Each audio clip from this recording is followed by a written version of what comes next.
ఒక ఊళ్ళో శారదా ప్రసాద్ దంపతులు తమ ముగ్గురు కొడుకులు ముగ్గురు కోడలతో కలిసి ఒకే ఇంట్లో ఎంతో అన్యోన్యంగా ఉంటున్నారు. పెద్ద కొడుకు రమేష్, కోడలు అనామిక, రెండో కొడుకు సురేష్, కోడలు అవని, ఇక మూడో కొడుకు అరుణ్, కోడలు అంజలి. ఈ ముగ్గురు కొడుకులు ఉద్యోగాలు చేస్తున్నా కుటుంబ అవసరాలు పెరగటంతో వారి సంపాదన సరిపోవటం లేదు. ఓ రోజు ఉదయం ఇంట్లోని హాల్లో ప్రసాద్ పేపర్ చదువుతూ ఉండగా, హర్రెరే చూశారా, ఊరి చివరున్న ఆ blue waters swimming pool restaurant పూర్తిగా నష్టాల్లో గురికిపోయిందంట. ఓనర్లు దాన్ని చాలా తక్కువ ధరకే 3 ఏళ్ల పాటు లీజుకిస్తున్నారంట. ఎవరైనా తీసుకుంటే బాగుండు. నాన్న, ఆ రెస్టారెంట్ నడపటం ఎవరి వల్ల కాదు. అది అట్టర్ ఫ్లాప్. ఎవరైనా తీసుకుంటే వాళ్ళ డబ్బులు నీళ్లపాలైనట్టే. అసలు అక్కడ సరైన మేనేజ్మెంటే లేదు. అవునన్నా, అన్నే చెప్పింది నిజం. ఇప్పుడున్న రోజుల్లో రెస్టారెంట్ నడపటం అంటే మామూలు విషయం కాదు. అందులోనూ స్విమ్మింగ్ పూల్ మెయింటెనెన్స్ అంటే తడిసి మోపిడవుతుంది. ఎవ్వరూ సాహసం చేయరు. ఎవరైనా పిచ్చోళ్ళుంటే దాన్ని తీసుకుంటారు. మనకెందుకులే నాన్న ఆ గొడవ? మన ఉద్యోగాలు మనం చేసుకుంటున్నాంగా. ఆ వచ్చే జీతాలతోనే ఎలాగోలాగా బండి లాగించాలి. ఏమండి, ఆ పేపర్ అట్ట ఇవ్వండి. ఆ రెస్టారెంట్ లీజుకి ఎంత అడుగుతున్నారు నేను చూస్తాను. నీకెందుకే? వంటల గురించి అయితే అడుగు, అంతేగాని బిజినెస్ వ్యవహారాలు మనకెందుకు? ఎందుకు కాదు, నేను ఆ రెస్టారెంట్ లీజుకు తీసుకుందాం అనుకుంటున్నా. నా దగ్గర మా పుట్టింటాళ్ళు ఇచ్చిన 10 లక్షల డబ్బు ఉందిగా, దాంతో ఆ రెస్టారెంట్ని లీజుకు తీసుకుంటాను. అమ్మా, ఏం నువ్వు మాట్లాడుతుంది? మాకు ఉద్యోగాలున్నాయి. మేము ఆ రెస్టారెంట్ చూసుకోలేం. నువ్వొక్కదానివే ఆ పెద్ద రెస్టారెంట్ ఎలా నడుపుతావు? అది కూడా నష్టాల్లో ఉన్నదాన్ని. నేను ఒక్కదాన్నినని ఎవరు చెప్పారు రమేష్? నాకు 3 కోడళ్ళ అండ ఉంది. అనామిక, అవని, అంజలి. ఒకసారి ఇట్ట రండమ్మా అని శారద అనగానే ముగ్గురు కోడలు అక్కడికొస్తారు. అందరూ ఏం జరుగుతుందా అని ఆసక్తిగా చూస్తున్నారు. కోడలో, మన ఇంట్లో ఆర్థిక సమస్యలున్నాయి. మా నాళ్ళ సంపాదన సరిపోవట్లా. ఊరు చివరున్న ఆ స్విమ్మింగ్ పూల్ రెస్టారెంట్ని లీజుకు తీసుకొని మనం నడుపుదామని నేను అనుకుంటున్నాను. మీరు నాకు తోడుగా ఉంటారా మరి? అత్తయ్య, మీరు ఒక మాట చెప్తే మేము కాదంటామా? ఖచ్చితంగా చేద్దామని అంటాం. అవునత్తయ్య, నేను ఇంట్లో ఖాళీగానే ఉంటున్నాను. నాకు ఏదైనా బిజినెస్ చేయాలని ఎప్పటి నుంచో ఆశగా ఉంది. మనం దీన్ని సవాలుగా తీసుకుందాం. అత్తయ్య, మీరు ముందడుగు వేయండి. మీ ముగ్గురము మీకు సైన్యంలాగా తోడుగా ఉంటాం. ఆ రెస్టారెంట్ని ఎలా లాభాల్లోకి తీసుకురావాలో మనం చూపిద్దాం. ఏంటమ్మా ఇది? వీళ్ళు ముగ్గురు నీకు వంత పడుతున్నారు? బిజినెస్ అంటే వంటగదిలో కూరలు వండినంత ఈజీ కాదు. కస్టమర్లని హ్యాండిల్ చేయడం ఆడవాళ్ల వల్ల అయ్యే పనే కాదు. సురేష్ అనే చెప్పింది కరెక్ట్. ఆడవాళ్ళు రెస్టారెంట్ నడపటం, అది స్విమ్మింగ్ పూల్ ఉన్న రెస్టారెంట్ అంటే జనాల్లో రకరకాల మాటలు వస్తాయి. వద్దమ్మా, ఆలోచన విరమించుకోండి.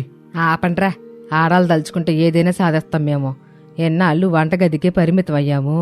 ఇప్పుడు మా సత్తా ఏంటో చూపిస్తాం. ఏమండి, మీరు ఆ ఓనర్తో మాట్లాడి లీజ్ అగ్రిమెంట్ పేపర్లు రెడీ చేయించండి. డబ్బు నేనేస్తాను. నీ ఇష్టం శారదా. నీకంత నమ్మకం ఉన్నప్పుడు నేను అడ్డు చెప్పలేను. రేపే ఓనర్తో మాట్లాడతానులే. అలా అంటూ మరుసటి రోజు ప్రసాద్ ఓనర్తో మాట్లాడి అగ్రిమెంట్ పూర్తి చేస్తాడు. మరుసటి రోజు శారద తన ముగ్గురు కోడళ్లతో కలిసి ఒక మీటింగ్ ఏర్పాటు చేస్తుంది. చూడండమ్మా, ఇది మనందరి కల. మన కుటుంబం ఆర్థిక పరిస్థితి నిలదొక్కోవాలంటే ఈ రెస్టారెంట్ సక్సెస్ అవ్వాలి. ఎవరి బాధ్యతలు వాళ్ళు ఖచ్చితంగా నిర్వర్తిస్తేనే ఇది సాధ్యమవుద్ది. అత్తయ్య, మీరు చెప్పండి, ఎవరు ఏ బాధ్యత తీసుకుంటే బాగుంటుందో మీకే బాగా తెలుసు. ముందు మేనేజ్మెంట్ బాధ్యత నాది. కస్టమర్లను పలకరించడమో, సిబ్బందిని పర్యవేక్షించడమో, ఓవరాల్గా రెస్టారెంట్ని ఎట్ట నడుస్తుందో నేను దగ్గరుండి చూసుకుంటా. ఏ చిన్న సమస్య వచ్చినా నా దగ్గర తీసుకురండి. మరి వంటల సంగతి అత్తయ్య? అనామిక, వంటగదిలో నీ చేతుకున్న రుచి గురించి నాకు తెలుసు. కిచెన్ మొత్తం నీ బాధ్యత. షెఫ్లని గైడ్ చేయడం, మెనూ డిజైన్ చేయడం, రుచిలో కాంప్రమైజ్ కాకుండా చూడడం నీ పని. నీ చేతి వంటతో కస్టమర్లు మళ్ళీ మళ్ళీ వచ్చేలా నువ్వు చేసుకోవాలి మరి. అలాగే అత్తయ్య, స్విమ్మింగ్ చేసి బయటికి రాగానే జనాలు బాగా ఆకలితో ఉంటారు. వేడివేడి స్టార్టర్స్, సూప్స్, కమ్మని భోజనం అన్నీ నేను దగ్గరుండి మరి రకరకాల వెరైటీలు ప్లాన్ చేయిస్తాను. కిచెన్ వైపు నుంచి మీకు ఎలాంటి కంప్లైంట్ రాకుండా నేను చూసుకుంటాను. చాలా సంతోషం అనామేక. ఇకపోతే అవని, నువ్వు లెక్కల్లో ఖచ్చితంగా ఉంటావుగా. ఫైనాన్స్, బడ్జెట్ నీ బాధ్యత. మనం పెడుతున్న పెట్టుబడికి తగ్గ లాభం వస్తుందా లేదా, అనవసర ఖర్చులు ఎట్ట అరికట్టాలి, ముడి సరుకులు ఎక్కడ హోల్సేల్గా కొనాలి, ఇక అన్నీ నువ్వే చూసుకోవాలి. అత్తయ్య, మీరు ఫినాన్స్ గురించి అస్సలు టెన్షన్ పడకండి. ₹1 కూడా వృధా కానివ్వను నేను. మార్కెట్లో తక్కువ ధరకి నాణ్యమైన సరుకులు దొరికే కాంటాక్ట్స్ నేను పట్టుకుంటాను. కిచెన్కి ఎంత అవుతుంది, మెయింటెనెన్స్కి ఎంత అవుతుందో ప్రతిరోజు లెక్కలు రాసి మీకు అప్ చెప్తాను. రెవెన్యూ పెంచేలా బడ్జెట్ని ప్లాన్ చేస్తాను. గుడ్ అమ్మా అవనే. ఇక చివరగా మన అంజలి, ఈ రెస్టారెంట్కి జనాలు రాకపోవడానికి ప్రధాన కారణం ప్రచారం లేకపోవడమే. మార్కెటింగ్ బాధ్యత నీదేనమ్మాయి. మన రెస్టారెంట్ తెరిచామన్న విషయం ఊరంతటకే, చుట్టుపక్కల ఊర్లో కూడా తెలియాలి. అత్తయ్య, మార్కెటింగ్ నా చేతిలో వదిలేయండి. నాకు సోషల్ మీడియా మీద మంచి పట్టుంది. మనం రెస్టారెంట్ ఓపెన్ చేసేలోపు ఇన్స్టాగ్రామ్, ఫేస్బుక్లలో మన స్విమ్మింగ్ పూల్ రెస్టారెంట్ వీడియోస్ని వైరల్ చేసేస్తాను. కుర్రకారుని ఆకర్షించేలాగా మంచి లైటింగ్, మ్యూజిక్ ఏర్పాటు చేద్దాం. వీకెండ్స్ కోసం ఫ్యామిలీ ప్యాకేజీలు, ఆఫర్స్ కూడా పెడదాం. ఊరంతా మన గురించి మాట్లాడుకునేలా నేను చేస్తాను. శాబాష్ కోడల్లో, మీ ఉత్సాహం చూస్తుంటే మనం తప్పక గెలుస్తామన్న నమ్మకం ఉంది. పాత పేరు మార్చేసి మన రెస్టారెంట్కి అత్తా కోడళ్ళ స్విమ్మింగ్ పూల్ అని రెస్టారెంట్ పేరు పెట్టేద్దాం. రేపే పనులన్నీ మొదలెట్టేద్దాం. ఆ మరుసటి రోజు శారద, ముగ్గురు కోడళ్ళు రెస్టారెంట్కి వెళ్తారు. అది చూడ్డానికి చాలా అస్తవ్యస్తంగా చెత్తాచెదారంతో ఉంటుంది. స్విమ్మింగ్ పూల్ నీళ్లు పాచి పట్టి ఉంటాయి. బాబోయ్, ఏంటత్తయ్య ఇది ఇంత దారుణంగా ఉంది? ఈ పూల్ చూస్తుంటే ఎవరైనా స్విమ్మింగ్ చేయాలనిపించదు, భయమేసేస్తుంది. భయపడబాకమ్మ అంజలి, ఈరోజు కష్టపడితేనేగా రేపు ఫలితాలు వస్తాయి. క్లీనింగ్ వాళ్ళని పిలిపించి చేయించండి. అవనే ముందు ఫుల్ మోటార్లు చెక్ చేయి, నీటిని పూర్తిగా మార్పించి క్లోరిన్ చేయించు. అలాగే అత్తయ్య, నేను వెంటనే మెకానిక్ని తీసుకొస్తాను. ఎక్కువ ఖర్చు లేకుండా పని పూర్తయ్యేలా నేను చేసుకుంటా. అత్తయ్య, నేను కిచెన్లోకి వెళ్ళి చూసుకుంటా. స్టవ్లు, గిన్నెలు అన్నీ తుప్పుపట్టుంటాయి కదా, నేను పని వాళ్ళని పెట్టుకొని కిచెన్ మొత్తం కడిగించి బొద్దింకలు అవి లేకుండా క్లీన్ చేయిస్తా. కిచెన్ దేవుని గుళ్ళా ఉండాలి కదా. అలా అనుకుంటూ వారం రోజుల పాటు శారద, ముగ్గురు కోడళ్ళు రాత్రింబవళ్ళు కష్టపడి రెస్టారెంట్ రూపురేఖలు మార్చేశారు. స్విమ్మింగ్ పూల్ నీలపు రంగులో మెరిసిపోతుంది. అంజలి రంగురంగుల లైట్లు, సిట్టింగ్ అరేంజ్మెంట్ చాలా అద్భుతంగా డిజైన్ చేసింది. అత్తయ్య చూడండి, మన అత్తా కోడళ్ళ స్విమ్మింగ్ పూల్ రెస్టారెంట్ పేజ్లో ఫొటోస్ పెట్టగానే ఎంత రెస్పాన్స్ వచ్చిందో. నేను ఓపెనింగ్ రోజుకి free welcome drink offer announce చేసేశాను. చాలా మంచి పని చేశావు అంజలి. అనామిక, మెను ఏవైనా ఫైనల్ చేసావా? చేశాను అత్తయ్య. స్విమ్మింగ్ పూల్ పక్కన కూర్చున్న వాళ్ళ కోసం crispy corn, spicy paneer tikka, Apollo fish లాంటి స్టార్టర్స్ ప్లాన్ చేశాను. అలాగే ఫ్యామిలీల కోసం నాటుకోడి పులుసు, బిర్యానీ, వెజ్ థాలీ కూడా రెడీ చేసేసాను. ఓపెనింగ్ రోజు ఏ లోటు రానివ్వను. అత్తయ్య, కిచెన్ సామాన్లు, ఫుల్ కెమికల్స్ అన్నీ నేను బడ్జెట్లో తెప్పించాను. మన చేతిలో ఇంకాస్త అమౌంట్ మిగిలింది, దాన్ని బ్యాకప్ ఫండ్గా ఉంచుదాం. మీ పనితీరు అది చూస్తుంటే నా మనసు నిండిపోతుందనుకోండి. రేపే ఓపెనింగ్. మన మగాళ్ళు మనల్ని చూసి నవ్వారు, వాళ్ళకి మన సక్సెస్తో సమాధానం చెప్పాలి. అలా అనుకుంటూ ఉండగా మరుసటి రోజు సాయంత్రం అత్తా కోడళ్ల స్విమ్మింగ్ పూల్ రెస్టారెంట్ ఘనంగా ప్రారంభమైంది. అంజలి చేసిన ప్రచారం వల్ల చాలామంది కుర్రాళ్ళు, ఫ్యామిలీలు వచ్చారు. పూల్ పక్కన చల్లటి గాలి, చక్కటి మ్యూజిక్ మధ్య జనాలు ఎంజాయ్ చేస్తున్నారు. నమస్కారం అండి, మా రెస్టారెంట్కి స్వాగతం. మీకు ఎట్లాంటి ఇబ్బంది ఉన్నా నాకు చెప్పండి. వావ్, రెస్టారెంట్ అంబియన్స్ చాలా బాగుందండి. ఇంతకుముందు ఈ ప్లేస్ ఇంత నీట్గా లేదు. పూల్ వాటర్ కూడా చాలా క్రిస్టల్ క్లియర్గా ఉన్నాయి. ధన్యవాదాలు బాబు, మా కోడళ్ళ పడిన కష్టం అయ్యా ఇది. మీరు కూర్చోండి, ఆర్డర్ తీసుకుంటారు. ఆ సమయంలో కిచెన్లో అనామిక మహా బిజీగా ఉంది. ఆర్డర్లు వస్తూనే ఉన్నాయి. త్వరగా ఆ టేబుల్ నెంబర్ 5కి పన్నీర్ టిక్కా రెడీ చేయండి. టేబుల్ నెంబర్ 8కి చికెన్ బిర్యానీ పంపండి. టేస్ట్ మాత్రం తగ్గకూడదు. కస్టమర్ మన భోజనం తిని వాహ్ అనాల్సిందే. అలా ఉండగా బయట కౌంటర్ దగ్గర అవని బిల్లింగ్ చూసుకుంటూ ఉంది. వామ్మో, మొదటి రోజే ఇంత కలెక్షన్ వస్తుందని నేను ఊహించలేదు. చాలా సంతోషంగా ఉంది. అంజలి చేసిన ఆఫర్ బాగా వర్కౌట్ అయింది. అలా అనుకుంటూ ఉండగా పూల్ దగ్గర అంజలి కస్టమర్ల ఫీడ్బ్యాక్ తీసుకుంటూ సోషల్ మీడియా కోసం వీడియోలు రికార్డ్ చేస్తుంది. హాయ్ ఫ్రెండ్స్, చూసారుగా మా అత్తా కోడళ్ళ swimming pool restaurant first day vibes ఎలా ఉన్నాయో. మీరు కూడా మీ ఫ్యామిలీస్తో రండి, ఎంజాయ్ చేయండి. సార్, ఫుడ్ ఎలా ఉందండి? ఫుడ్ అయితే మైండ్ బ్లోయింగ్ అండి. ముఖ్యంగా ఆ నాటుకోడి పులుసు అదుర్స్ అనుకోండి. నేను నా ఫ్రెండ్స్ అందరికీ ప్లేస్ని రికమెండ్ చేస్తానండి. థ్యాంక్ యూ సో మచ్ అండి. దయచేసి మా పేజ్లో రివ్యూ ఇవ్వండి. అలా మొదటి రోజు చాలా గ్రాండ్గా సక్సెస్ అయింది. నెల రోజులు గడిచేసరికి ఆ ఊళ్ళో ఆ చుట్టుపక్కల గ్రామాల్లో కూడా అత్తాకోడల రెస్టారెంట్ పేరు మారుమ్రోగిపోయింది. వీకెండ్స్లో టేబుల్ దొరకనంత రద్దీ అయిపోయింది. ఓ రోజు సాయంత్రం ప్రసాదు, రమేషు, సురేషు, అరుణు నలుగురు రెస్టారెంట్ దగ్గరికి వచ్చారు. అక్కడున్న జనాన్ని చూసి వాళ్ళు ఆశ్చర్యపోయారు.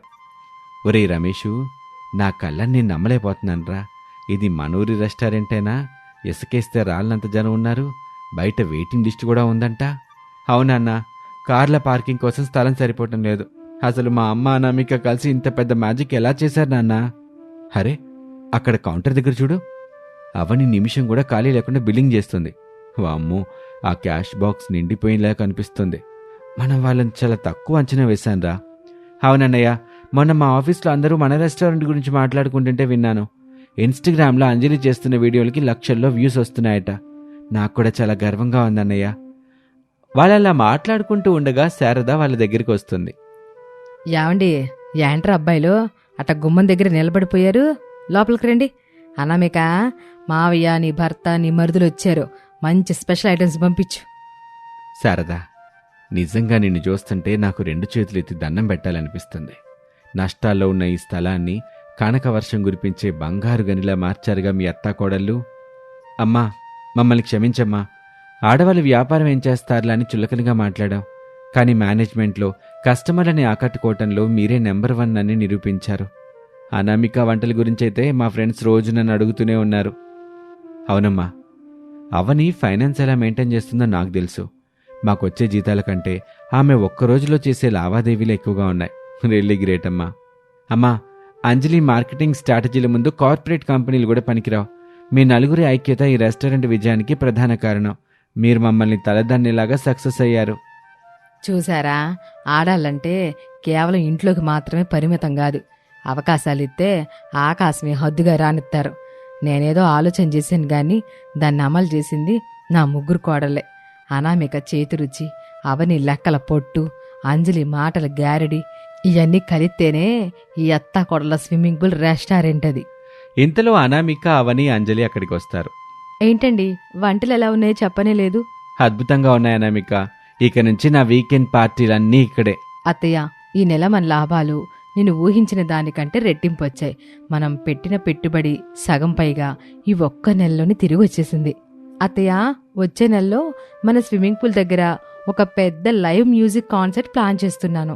దానికి సంబంధించిన స్పాన్సర్స్ కూడా రెడీగా ఉన్నారు. హాహా, మీ ప్లానింగ్ చూస్తుంటే త్వరలోనే మనం సిటీలో కూడా మరో బ్రాంచ్ ఓపెన్ చేసేలా ఉన్నాంగా. శారదా, నువ్వు నీ కోడలు కలిసి మా కళ్ళు తెరిపించారు. ఐకమత్యమే మహాబలం అంటే ఇదే. అవునండి, అత్తా కోడలంటే ఎప్పుడూ గొడవ పడేవాళ్ళు కాదు. ఇట్ట కలిసిగట్టిగా నిలబడితే ఏ సామ్రాజ్యాన్నైనా నిర్మించగలరండి. అలా ఆ రాత్రి ఆ కుటుంబం అంతా కలిసి సంతోషంగా భోజనం చేస్తారు. శారద, ఆమె కోడళ్ల ఐక్యత, పట్టుదల వల్ల ఆ ఊళ్ళో వాళ్ళు గొప్ప వ్యాపారవేత్తలుగా గుర్తింపు పొందారు. నష్టాల్లో ఉన్న రెస్టారెంట్ వారి శ్రమతో లాభాల బాట పట్టి ఊరికే తలమానికంగా నిలిచింది. ఇది వాల్టి కథ. మరొక ఆసక్తికర కథలో మళ్ళీ కలుద్దాం. నమస్తే. ప్రసాద్, శారద దంపతుల ఒక పెద్ద డాబా ఇంట్లో సాయంత్రం వేళ కుటుంబ సభ్యులంతా విశాలమైన హాల్లో కూర్చొని టీ తాగుతూ మాట్లాడుకుంటున్నారు. పెద్ద కొడుకు రమేష్, కోడలు అనామిక, రెండవ కొడుకు సురేష్, కోడలు అవని, మూడవ కొడుకు అరుణ్, కోడలు అంజలి అందరూ సరదాగా మాట్లాడుకుంటున్న సమయంలో అనామిక సీరియస్గా ఒక విషయం అక్కడ తీసుకొచ్చింది. అత్తయ్య, మావయ్య, మీ అందరితో నేను ఒక ముఖ్యమైన విషయం మాట్లాడాలనుకుంటున్నాను. రమేష్ గారితో నేను వారం రోజుల నుంచి దీని గురించే చర్చిస్తున్నాను. ఇప్పుడు మీ అందరి ముందు నా ఆలోచన పెట్టాలనుకుంటున్నాను. ఏంటమ్మది అంత సీరియస్గా చెబుతున్నావు? అసలు ఆ ముఖ్యమైన విషయం ఏంటి? ఏదైనా కొత్త చీర కావాలా? మొన్నే కదమ్మా పట్టు చీరలు కొన్నాం. పున్నాగలు ఏమైనా జీవించుకుంటావా? మొహాట పడకుండా అడుగు. మన ఇంట్లో దేనికి లోటు లేదు కదా. అయ్యో, అలాంటిదేమి కాదులే అత్తయ్య. నాకు ఎలాంటి చీరలు నగలు వద్దు. నా ఉద్దేశం వేరు. నేను ఎంఎస్సి చదువుకున్నాను కదా. పెళ్ళైన దగ్గర నుంచి ఇంట్లో రోజు ఖాళీగానే ఉంటున్నాను. నా చదువుకి తగ్గట్టుగా ఇంట్లోనే ఉంటూ ఏదైనా స్వయం ఉపాధి వ్యాపారం చేయాలి అనుకుంటున్నాను. చాలా మంచి ఆలోచన అనామిక. ఆడపిల్లలు చదువుకొని ఇంటికి పరిమితం కాకూడదు. ఆర్థికంగా స్వతంత్రంగా ఎదగాలని ఆలోచించటం నాకు చాలా సంతోషంగా ఉందమ్మా. ఇంతకీ ఏం వ్యాపారం చేద్దాం అనుకుంటున్నావు? ఏదైనా బొటీకి పెడతావా, కుట్టు మిషన్లు పెట్టుకుంటావా, లేకపోతే ఆన్లైన్లో ఏమైనా చేస్తావా? అవన్నీ కదండి మావయ్య గారు, మన ఇంటి బంగ్లా పైన చాలా స్థలం వృధాగా పడుంది కదా. దాదాపు 1000 చదరపు అడుగుల ఖాళీ స్థలం వరకు ఉంది. అక్కడ నేను చేపల పెంపకం వ్యాపారం మొదలు పెట్టాలని నిర్ణయించుకున్నాను. అది వినగానే శారద చేతిలో ఉన్న టీ కప్పు కింద పెట్టి షాక్ అవుతూ కోడలి వంక చూసింది. మిగతా వాళ్ళు కూడా ఆశ్చర్యపోయారు. ఏంటి చేపలా? అది మన బంగ్లా పైన. నీకేమైనా బుర్ర పనిచేస్తుందా లేదా అన్నామేక? మనదేమైనా పల్లెటూరా, పెంకుటిల్లా? ఇంత ఖరీదైన ఇల్లు ఏమైనా నువ్వు చెరువు అనుకుంటున్నావేంటి? అసలు నీకు పిచ్చ ఆలోచన ఎట్టాగొచ్చింది? అవునక్క, అత్తయ్య చెప్పేది నిజమే. డాబా పైన చేపలు పెంచడం ఏంటి? అది అసలు సాధ్యమవుద్దా? ఒకవేళ చేసినా వాసన వస్తే పక్కింటోళ్ళు ఏమనుకుంటారు? మన పరువు పోతుంది కదా. అలా వెంటనే కంగారు పడకండి. అక్కయ్య బాగా చదువుకుంది. ఏదో గుడ్డిగా ఈ మాట చెప్పుండదు కదా. ఏదో కొత్త టెక్నాలజీ గురించి చెప్తుంది కదా. ముందు తను చెప్పేదేంటో మొత్తం విందాం. నువ్వు చెప్పక్క, ఎలా చేస్తారు ఇది? పైన మట్టి పోసేమైనా చెరువు తవ్వుతారా ఏంటి? థ్యాంక్స్ అంజలి. అత్తయ్య, అవని, దయచేసి నేను చెప్పేది పూర్తిగా ప్రశాంతంగా వినండి. ఇది సాధారణ పద్ధతిలో ఊరు బయట పెంచే చెరువు చేపల పెంపకం కాదు. దీన్ని మట్టితో అసలు చేయరు. దీన్ని బయోప్లాక్ టెక్నాలజీ అంటారు. ఇది ఇజ్రాయెల్ దేశంలో కనిపెట్టారు. ఒక ఆధునిక పద్ధతిది. తక్కువ స్థలంలో తక్కువ నీటితో ఎక్కువ చేపలు పెంచే అత్యుత్తమ విధానం ఇది. ఆ ఇజ్రాయెల్ ఏంటో నీ టెక్నాలజీలు ఏంటో నాకు తెలియదమ్మా. డాబా పైన చేపలు పెంచడం ఏంటి కర్మ కాకపోతే? ఇల్లంతా నీ సువాసన వచ్చుద్ది. ఆ చేపల కంపుకి నేనైతే ఇంట్లో ఒక నిమిషం కూడా ఉండలేను. చుట్టుపక్కల వాళ్ళు కూడా మనల్ని చూసి నవ్వుకుంటారే. ప్రసాద్ గారి కోడలో బంగ్లా పైన చేపలు పండేస్తుందని ఎగతాళి చేస్తారు. మన బంధువులు ఎవరైనా వచ్చారనుకో అసలు వాళ్ళ డాబా పైకి తీసుకెళ్ళగలమా? అమ్మా, నువ్వు ముందు అనామిక చెప్పేది విను. తను గత 3 నెలలుగా ఆన్లైన్లో దీనిపైన చాలా రీసెర్చ్ చేసింది. ఒక ప్రైవేట్ ఇన్స్టిట్యూట్ నుంచి బయోప్లాక్ ఆన్లైన్ కోర్స్ కూడా పూర్తి చేసింది. సర్టిఫికేట్ కూడా వచ్చింది. ఈ విధానంలో అసలు వాసనే రాదు. రిస్క్ ఎందుకన్నయ్యా? పోనీ కింద పెరట్లో వేరే ఏదైనా చేద్దాం, కూరగాయలు పెంచుతాం. డాబా పైన నీళ్లు నిలిపితే ఇల్లు పాడవుతుంది కదా. స్లాబ్ లీక్ అయితే రేపు లక్షలు ఖర్చు పెట్టిన ఇల్లు బాగుపడదు. అన్నయ్య, నేను మన యూట్యూబ్లో చూశాను. ఇది నిజంగానే వర్క్ అవుతుంది. మన రాష్ట్రంలోనే కాదు, పక్క రాష్ట్రాల్లో చాలామంది యువకులు డాబాల మీద ట్యాంకులు కట్టి నెలకు లక్షలు సంపాదిస్తున్నారు. శారదా, కాస్త నెమ్మదించు. కోడలేదో చెప్తుందిగా కొత్తగా. అమ్మ అనామిక, సురేష్ అంటున్నట్టు డాబా లీక్ అయ్యే ప్రమాదం ఉంటుందా? పైగా నీళ్ల వాసన సమస్య ఎట్టా పరిష్కరిస్తావు? నువ్వు చదువుకున్న దాని ప్రకారం మా అందరికి వివరంగా చెప్పు తల్లి. మామయ్య, మనం డాబా పైన నీళ్ళని వేరుగా ఏమీ స్లాబ్ మీద నిలపం మామయ్య. దీనికోసం ప్రత్యేకమైన టార్పాలిన్ ట్యాంకులు దొరుకుతాయి. అవి ఐరన్ మెష్తో చుట్టబడి చాలా మందంగా, చాలా సురక్షితంగా ఉంటాయి. ఒక ట్యాంకు 10,000 లీటర్ల నీటిని పట్టుకోగలదు. ఒక్క చుక్క నీరు కూడా స్లాబ్ మీద పడదు. కాబట్టి డాబా పడే సమస్య ఉంది ఇక్కడ. సరే అక్క, డాబా సేఫ్ అనుకుందాం. కానీ చేపలంటేనే నీ సోసను కదా. ఆ వాసన మాట ఏంటి మరి? సాధారణ చేపలు చెరువుల్లో వ్యర్థాల వల్ల నీటిలో అమ్మోనియా అనే గ్యాస్ పెరిగి వాసన వస్తుంది. చేపలు చచ్చిపోతాయి. కానీ ఈ బయోప్లాక్ పద్ధతిలో మనం ఆ నీళ్లలో బెల్లం మరియు కొన్ని రకాల ప్రోబయోటిక్ బ్యాక్టీరియాని కలుపుతాం. ఈ బ్యాక్టీరియా ఆ చేపల వ్యర్థాలను, అమ్మోనియాను తిని జీవిస్తుంది. అలా తిన్న వ్యర్థాలను తిరిగి ప్రోటీన్ ఆహారంగా మారుస్తుంది. ఆ ప్లాక్ని మళ్ళీ చేపలే తింటాయి. దీనివల్ల దానా ఖర్చు సగం తగ్గుతుంది. నీరు ఎప్పుడు శుభ్రంగానూ ఉంటుంది. అసలు దుర్వాసన అనేది ఉండదు. ఏమో, ఇదంతా వినడానికి పుస్తకాల్లో బాగానే ఉంటుంది కానీ రేపు ఆచారంలో ఏమైనా తేడా వచ్చిందనుకో నైలు నాశనం అయిపోద్ది. అయినా నీళ్లు మార్చకుండా ఒకే నీళ్లతో 5-6 నెలల తరపడి చేపలు ఎట్టా బతుకుతాయి? ఊపిరాడకు చనిపోవా? అదే అత్తయ్య బయోప్లాక్ గొప్పతనం. రోజు 24 గంటలు ఎయిరేషన్ మోటార్ల ద్వారా నీటిలో ఆక్సిజన్ పంపుతాం. నీళ్ళు అసలు మార్చే పని లేదు. 5 నెలల్లో తిలిపియ లాంటి చేపలు పెరిగి పెద్దదవైపోతాయి. ఒక్కసారి నాకు అవకాశం ఇచ్చి చూడండి అత్తయ్య. నాకైతే కోడలి మాటల మీద, ఆ టెక్నాలజీ మీద పూర్తి నమ్మకం కుదిరింది శారదా. మన పిల్లలు ఏదైనా కొత్తగా సాధిస్తామంటే మనం అండగా నిలబడాలి. చేసుకోనివ్వు, పెట్టుబడి నేనిస్తానుగా. సరే సరే, నా మాట ఇటు ఎనరగా. మీ ఇష్టం వచ్చినట్టు చేసుకోండి. కానీ నాదొక కండిషన్. ఆ పైనుంచి ఒక్క చొక్క నీరు కింద కారినా ఇంట్లోకి ఒక్క ఒక్కసారి కొంచెం నీ శ్వాసన వచ్చినా మరుక్షణమే ఆ ట్యాంకులన్నీ కోసి పాడేసి ఆ చేపలన్నీ తీసి బయటపడేస్తాను చెప్తున్నాను. తర్వాత అత్తయ్య కోపిస్తుందని అనుకోబాకండి. సరే అత్తయ్య, అది నా పూచి, మీకే ఇబ్బంది రానివ్వను. అలా ఉండగా మరుసటి రోజు ఉదయం సమయంలో అనామిక, రమేష్, సురేష్, అరుణ్, అవని, అంజలి అందరూ డాబా పైన కలుసుకున్నారు. మనం 2 10 లీటర్ల ట్యాంకులతో మొదలు పెడదాం. రమేష్ గారు, మీరు tarpaulin covers, iron mesh order చేయండి. సురేష్, నువ్వు pH మీటర్, అలాగే ammonia test kit, dissolved oxygen meter ఆన్లైన్లో బుక్ చేసాయి. ఎయిరేషన్ పంపులు, పైపులు, వాటి ఎలక్ట్రికల్ కనెక్షన్ల బాధ్యత నాదొదినా. నేను ఒక మంచి ఆక్సిజన్ పంపు చూశాను. నేనేం చేయాలక్క? నువ్వు అవని కలిసి నేను చెప్పిన ప్రోబయోటిక్ పౌడర్, ఆర్గానిక్ బెల్లం, రాళ్ల ఉప్పు మార్కెట్ నుంచి తీసుకురండి. ఈ వారంలోనే సెటప్ పూర్తి చేసేద్దాం. అలా అనుకుంటూ వారం తర్వాత డాబా పైన హడావిడి మొదలైంది. అందరూ కలిసి 2 పెద్ద రౌండ్ ట్యాంకుల్ని సెట్ చేశారు. పైపుల ద్వారా మోటార్ ఆన్ చేసి నీళ్లు నింపుతున్నారు. హబ్బా, ఈ ఐరన్ మెష్ కింద వంచటం చాలా కష్టంగా ఉందిరా బాబు. చేతులు నొప్పులు పుడుతున్నాయి. కష్టపడితేనే కదరా ఫలితం ఉండేది. అనామిక, 2 ట్యాంకుల్లో నీళ్లు నిండాయి. ఇప్పుడు నెక్స్ట్ స్టెప్ ఏంటి? ముందు ఈ నీటిలో ఉన్న క్లోరిన్ పోవాలి. కాబట్టి 24 గంటలు ఈ ఆక్సిజన్ మోటార్లు ఆన్ చేసి వదిలేద్దాం. అప్పుడు క్లోరిన్ గాల్లో కలిసిపోతుంది. మరుసటి రోజు ఉదయం సమయంలో అవని, ఆ రాళ్ళుప్పు తీసుకురా. ప్రతి ట్యాంక్లో 10 కిలోల రాళ్ళుప్పు కలపాలి. ఇది చేపలకి రోగాలు రాకుండా కాపాడుతుంది. అంజలి, బెల్లం తీసుకురా. దాన్ని వేడి నీళ్ళల్లో కరిగించి అందులో ఈ ప్రోబయోటిక్ బ్యాక్టీరియా పౌడర్ని కలపాలి. బెల్లం ఎందుకక్క? బ్యాక్టీరియాకి, వాటికి స్వీట్ ఇష్టమా?